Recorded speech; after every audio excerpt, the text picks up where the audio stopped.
our services here at the Fair Park Bible Fellowship. We are delighted that you could join us and be a part of our worship service. We have gathered here because the Bible says, forsake not the assembling of the brethren. That those of us who belong to God are instructed biblically to assemble together. There's something supernatural that happens when we assemble. The presence of God shows up. He says, where two or three are gathered, there I am in your midst. And God is here with us even today. And so as you watch us via this live stream, we encourage you to come and join us here at 1321 Rowan Avenue, right here in Dallas, Texas. If you're in the vicinity, come and join us. It's better to be here than watching us on live stream. But we're glad you're on live stream, so that you can hear what God is saying to us. We're thankful for those who are joining us online. We pray that you will give them the capacity to hear what it is that you are saying to us to be here sometimes. It is so important for those who belong to you to be rightly connected to your truth.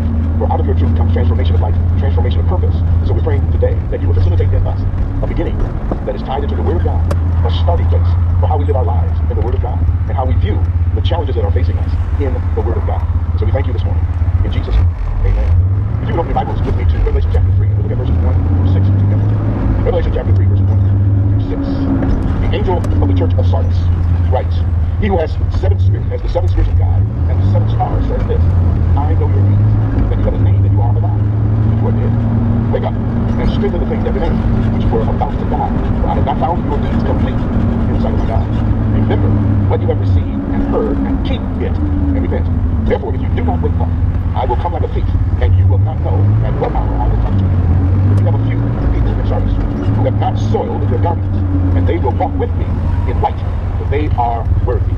He who overcomes will thus be clothed in white garments. I will not erase his name from the book of life. I will confess his name before the Father and before you. He who has an ear, let him hear what the Spirit says to the churches. God had a blessing to the reading and hearing of his word. There is a message, I believe, that God gives to his people. What we know in the first few chapters of the book of Revelation, God is speaking to seven churches. And of the seven churches, he has two that he gives a good commendation to. The other five, he has some negative words to say and warnings. He's warning all of the churches, but there are negative words for five of them. Sardis is one of the five that receives the negative word. I believe as we look at what is happening in the world today, the message that God has for the churches in Revelation applies to the churches in America today and in the world. These seven churches were truly churches that existed at the time of the writing of this letter. They did exist. And the issues that were being confronted in those churches existed in those churches at that time. We believe, as we study the Word of God, that the message, although specific to those churches at that time, also has application and relevancy to the churches in modern America today. It is a message, I believe, that applies to the church in particular. We are living in a time when the church and its influence has been marginalized and somewhat negated in the Holy Spirit.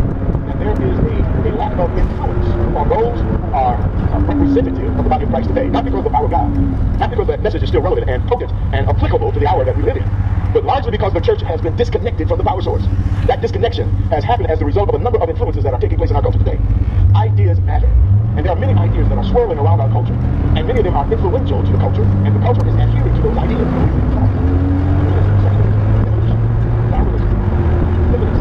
All those isms are ideologies that are created by men and women who hated God. And those influences are prominent and prevailing within the marketplace. And the influence of those ideas are impacting the next generation in particular, who have not had a chance to hear the authenticity of the message of the gospel of Jesus Christ because of the negativity that is associated with many of those ideas that have relegated Christianity to the human scrap heap of today. It is no longer relevant. One philosopher said that we must develop humanism, and the philosophy of humanism, because of the rotten corpse of Christianity, is no longer relevant in a modern frame of reference. And that's an idea that's out there, particularly among the elite, the intellectuals, if you will, of our world today. And so the message of what's presented here in the book of Revelation to the church.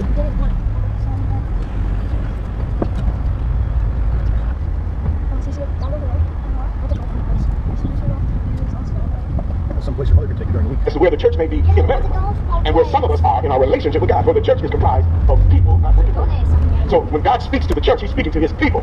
And the beginning of this chapter, and this letter to Sardis, says, he who has seven spirits of God, and the seven stars in his hand, he holds them. The seven stars here are the pastors or the leaders of the church. And he speaks specifically to the leadership.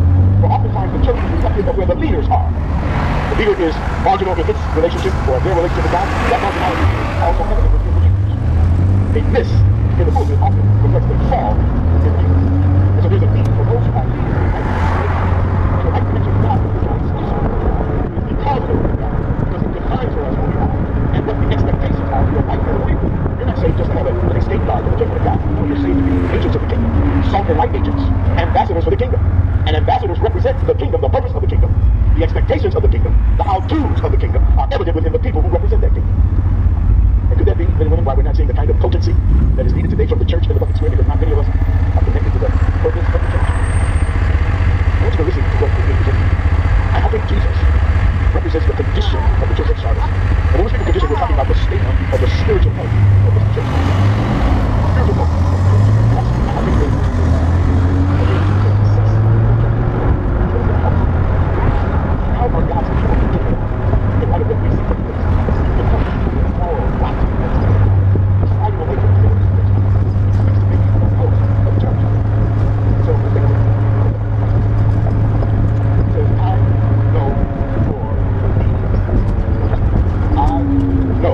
Or we need to stop there and acknowledge the fact that most of us need to embrace as believers.